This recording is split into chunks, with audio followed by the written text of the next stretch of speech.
Welcome back, Arsenal fans. It's devastating for us to be struggling instead of competing to win the title race. Mikel Arteta has a lot to say.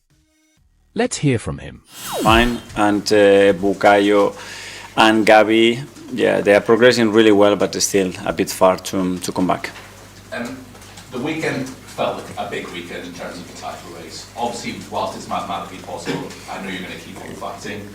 But can you describe how sort of frustrating, how powerless you feel when you're just looking at a team like Liverpool who just do not like that drop in form? It was a very disappointing weekend, obviously. In the previous 15 games, so we have won 10 and draw 5, exactly the same as Liverpool, with exactly the same goal difference, which is plus 23. So we've been extremely consistent for the last 3.5 months, considering everything that we've been through, and we have generated that momentum. And it was that weekend where we have to do what we have to do again, once more, nothing different to the previous 15, and we got that defeat. And on top of that, they win. So when you are trying to build that momentum, and we put in so much into it, especially with the circumstances that we have, it was a very hard one to take. The reality is there's so many games to play, and you have to get back to it, and we have the levels and the consistency and the hunger to go again, and that's what we're going to do on Wednesday. But whereas for the last 2 seasons you've been in this position where you know if we carry on winning we're going to win the title, now you're looking at a team 11 points clear who just keep on going, and that must be the really frustrating thing. But you cannot control that. You know, at the end you're going to have to set an amount of numbers to win in this league, and we're going to have to hit that number if we're going to have any chance of doing that. But we're certainly going to continue to try. Obviously in an ideal world you would have a fully fit squad to choose from. You don't, but you've always struck me as a manager who enjoys trying to sort of solve problems, and obviously the problem at the moment is how do you score goals. In a perverse kind of way, do you enjoy having that sort of problem to try to, right, how do we best do this? It's been incredibly satisfying to work every day with the players and the coaches and the staff to try to overcome certain situations. So if somebody tells you at the start of the season, by this time you have played 5 times with a red card over half an hour in each of those games, and you have lost this amount of players, what's the bet? You are in the middle of the table, at least, you know, and you are out of the Champions League. That's not the situation. So that tells you the resilience, the resources, the ambition that the team has, every individual has, and that has been probably my time, one of the proudest moments to work in that sense. The thing is that when you are there, you want more, and you want more, and you want more. And I'm not going to stop. Over my dead body, we stop thinking that way and putting everything that we possibly can to increase that probability of us winning and being better than the opponent, and hitting that performance and those standards constantly, regardless of what happens. Do you think Mikel in that false 9 position can still work? Was Saturday just a bad day at the office? Yeah, in relation to the opposition and the options that we have, and then what the team generates as well. So especially attacking players depend a lot on what the team is generating, the chemistry, on the fluidity, the areas that we are hitting, how we interacting with each other. And it worked really well against Leicester, and it didn't work that way the other day because there were a lot of things missing. And just one final one from me. Obviously in the past, what's been great for you as well is goals from midfield. Declan hasn't had the sort of key goals this season that he did last season, and it seems that Martin Odegaard is just gone a bit quiet off the ball at the moment. How do you fix that? Well, we have fixed it because, again, the goal difference with the best team in the league is plus 23 in 15 games, so that's quite unique to do. But we want more goals from all of them, you know, and we know that there are areas that we can increase, and certainly this is one. Niv from the Premier League. Hi. Good seeing you. Last weekend against West Ham, was it one of the most frustrating days you felt as an Arsenal manager? I don't know. It's just it's not a frustration. I think it was a feeling probably of knowing how much we are putting into it to be where we are. That when you have the chance now to say, okay, let's go another step, and then on Wednesday would have to be another one, and then on Saturday another one, especially with the form that Liverpool are in. It was tough. It was a tough one to take, especially at home that we've been so consistent.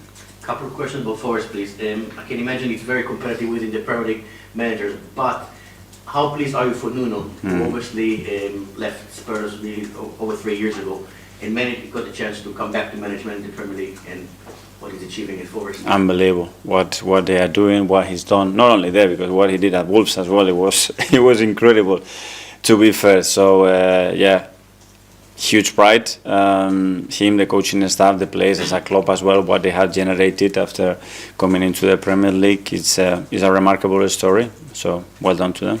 Can you recall from your playing days and depending on your management days in the Premier League, a team, a club that went through such a big change, such a big massive improvement in less than a year? Last year they were fighting against relegation. This year they're challenging for Champions League football. Yeah, very difficult. That's why it's a very special story. Okay, thanks. And Ian from TalkSport. Hi Mikel, how Hi, are you? You were saying earlier about you're obviously not giving up on the titles until it's mathematically impossible, but in your heart... Over my dead body, I said.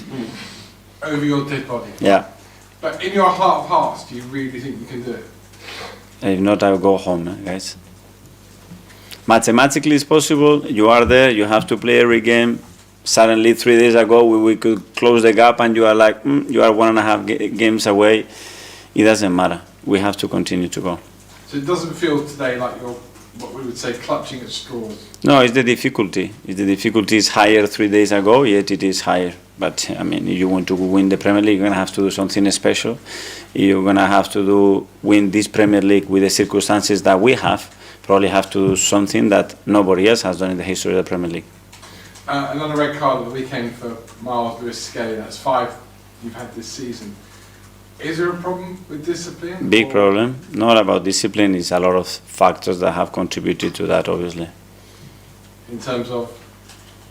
In terms of the different kind of red cards that we had. Right, fine, okay. And one person you have got back is Ben White.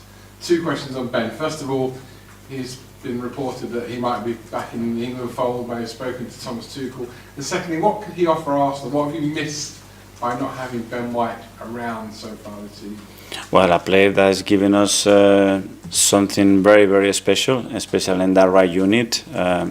We haven't played the right unit at all this season with him, Bukayo and Martin as well, a unit that has played so much football together. So great to have him back, more options, his energy, the way he's around the team, what he generates, it certainly has been missed. And without having a go at the former England manager, do you think England have missed someone like him in that position for them? That's for Thomas to decide, not for me. I thought you were going to say that. Goes Alex from BBC.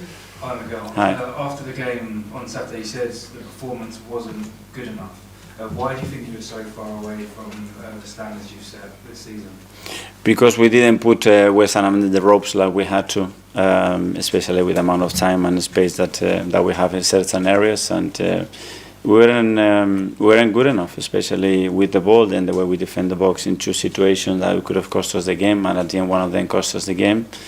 Very clear, we had to set very different standards, and we didn't. Were they better than us? Watching it back twice, they deserve to win the game. Really have doubts about that, but looking at ourselves, we could have done much better. That's for sure.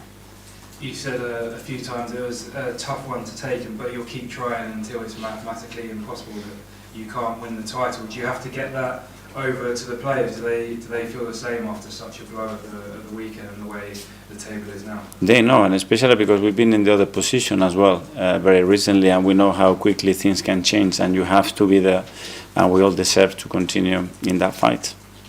Tom, Football London. Hi Mikel. Hi. You mentioned obviously about the record that you've got. The record against the Big Six, as we call them, has been excellent in terms of how hard it's been for them to get a result over Arsenal. Teams like Newcastle, Aston Villa, West Ham, perhaps in more like middle field, there's been a greater challenge against these sides. What do you think the difference has been against the different types of teams you faced in that record? Well, very different in relation to the opponent and the performances that we have. Some of them that we certainly deserve to win, and we haven't been ruthless enough, accurate enough, especially in boxes this season against this kind of opposition with the amount of situation we generated, and others like, for example, Newcastle away that we didn't deserve to win the game. And we mentioned there about Ben White coming back. He adds obviously something different to you in terms of an option tactically. When you arrived at Arsenal, you used a back three and wing backs a lot to try and help stabilise things. Have you looked at the option to change formations more drastically from the the usual 4-3-3 that we kind of see each week with Arsenal? Yeah, but 4-3-3 really, I don't know when we play 4-3-3 in phases of play in the game, because we change our shape in relation to our high press when we are deep on first, second and final third shape. But at the end, players gives you other options, other qualities, other connections, and we certainly we're going to use the qualities of Ben. Simon, Evening Standard. Hi Mikel, just ask you about the sporting director. I think when we spoke to you at the start of this month, you were sort of hopeful there was going to be a conclusion soon. Just what's the sort of progress on that? How's it going? That's a question for the club. I mean, they are in the position to give better answers in terms of timing and selection and all that than me. Obviously, you've got